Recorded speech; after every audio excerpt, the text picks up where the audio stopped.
Coming up on Winning Bets, it's Monday Sumday, and let's get some bets out for this week.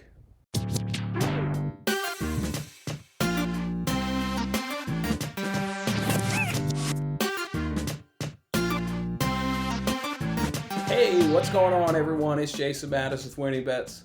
Thanks for hanging out with me on this episode. Hope you guys enjoyed that weekend and have a nice, easy Monday going on so far. Before we go ahead and break down everything and recap last week on Monday Sumday like we always do, where we sum up the previous week of results, and we remind you guys we still got that free giveaway.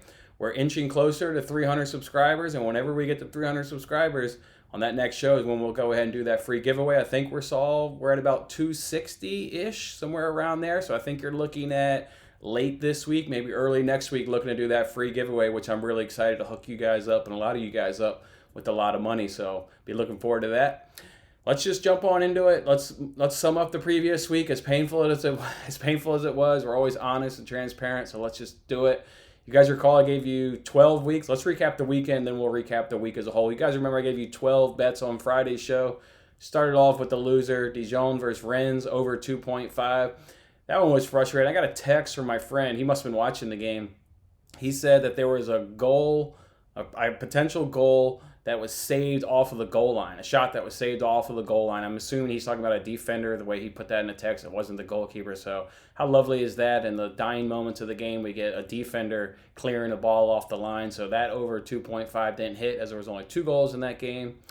Guys, then recall I gave you 6 NASCAR bets. All 6 lost. Unreal. I mean, by like a spot here, Truex over Elliott. Elliott was looking better majority of that race, but then Truex had a better car late, but Truex couldn't pull it out. Kozlowski over Logano, well, we went up against the race winner, so that's never going to do you any good. Blaney over Busch. Blaney was beating Busch all day long. Blaney had the better car, and he couldn't hold it at the end. Jones over Almirola. Jones would have cashed that bet, I think, pretty easily, but then he got in a wreck with Matt Kenseth. Matt Kenseth clipped Eric Jones, ruining our day there, so he's in that wreck. And then Kevin Harvick put a half unit on him being the race winner. Look, I mean, he's right there. I mean, we almost had that. He's so close to winning.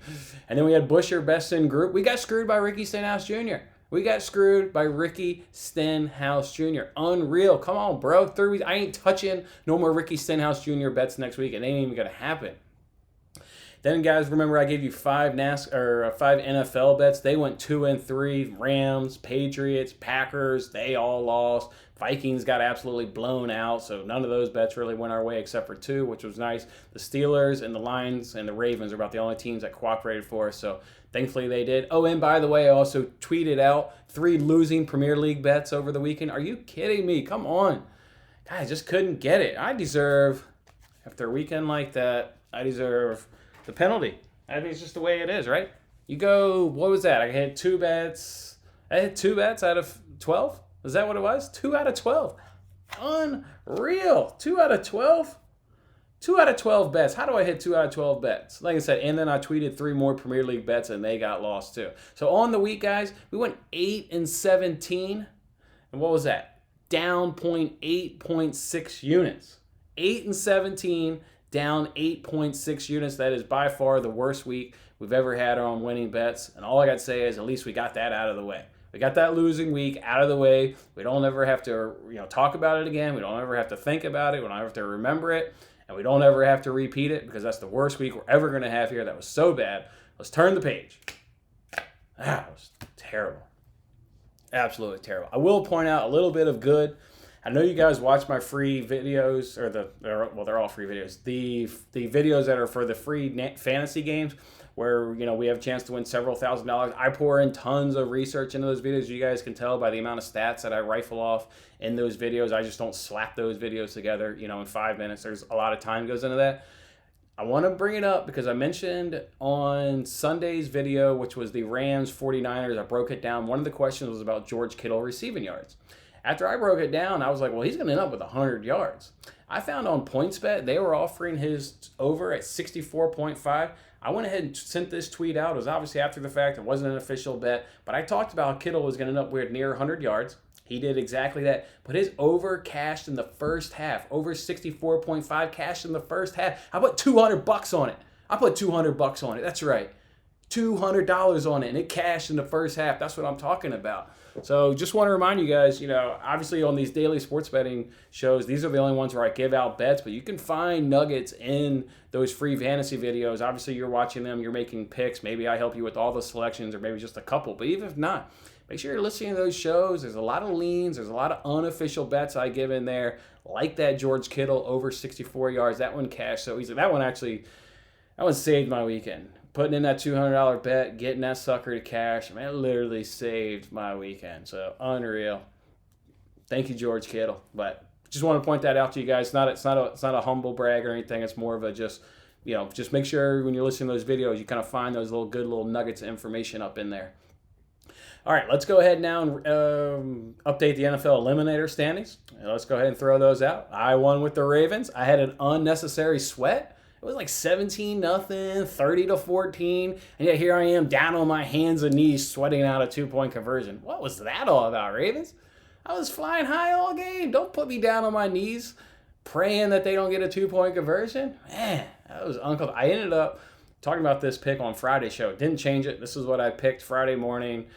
Tossed and turned on it a little bit more, but I stayed with the Ravens and I went with the Ravens, so got that nice win there. Two people got the Dolphins. No sweat there. Jets don't even score any points. That was my other pick. That's where I was thinking about going. The Jets are terrible. I faded the Jets the first 3 weeks, backed off of them because they had that weird Thursday night schedule, which you never know how, rest, lack of rest. I almost went to them. I almost took the Dolphins. So two people, got an easy win there and Eliminator. And then it tripped somebody up. I tripped our boy Corey up.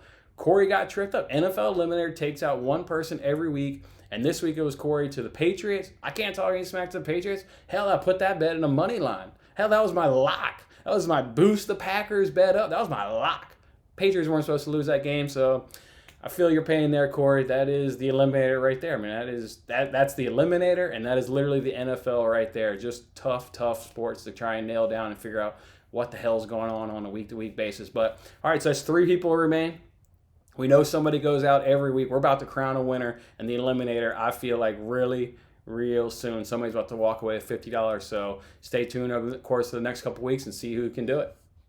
All right, guys, I got one bet for you today. We're going to start it off slow this week, ease on into the week with just one winner, collect some profit, and just start to turn things around here on winning bets after that last week disaster. So I got one bet.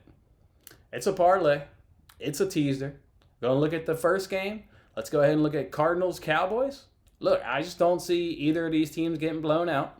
I'm scared of the red rifle. Andy Dalton, people go in there and they assume that the Cowboys are going to get blown out. I'm not so sure the Cowboys are going to get blown out or lose by 10 points or lose by a touchdown. The red rifle is incredible. I'm a Bills fan. He's the reason why our playoff drought ended was because of the red rifle. So thank you, Andy Dalton.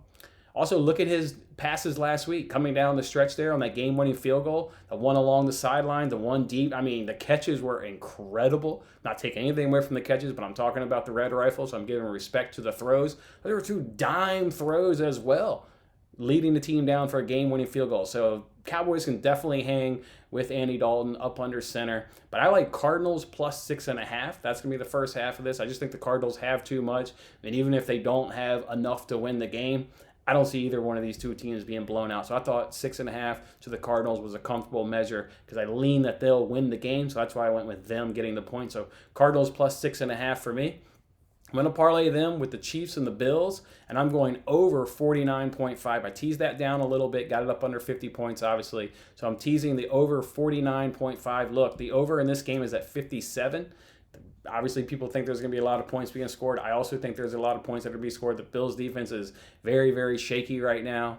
They're not looking good at all the last couple of weeks. They weren't looking good a few weeks ago back against the Dolphins. They let them climb into the game. Obviously, 2 extremely high-powered offenses in this game. The Bills, Chiefs, both definitely in the top 10. I think Bills are still in the top 5 last time I looked. So just expecting a lot of points here. So that's why I brought that total down to 49.5. If you parlay Chiefs, Bills, over 49.5. Parlay that with the Cardinals plus 6.5. That'll get you to minus 125, and that's over at FanDuel.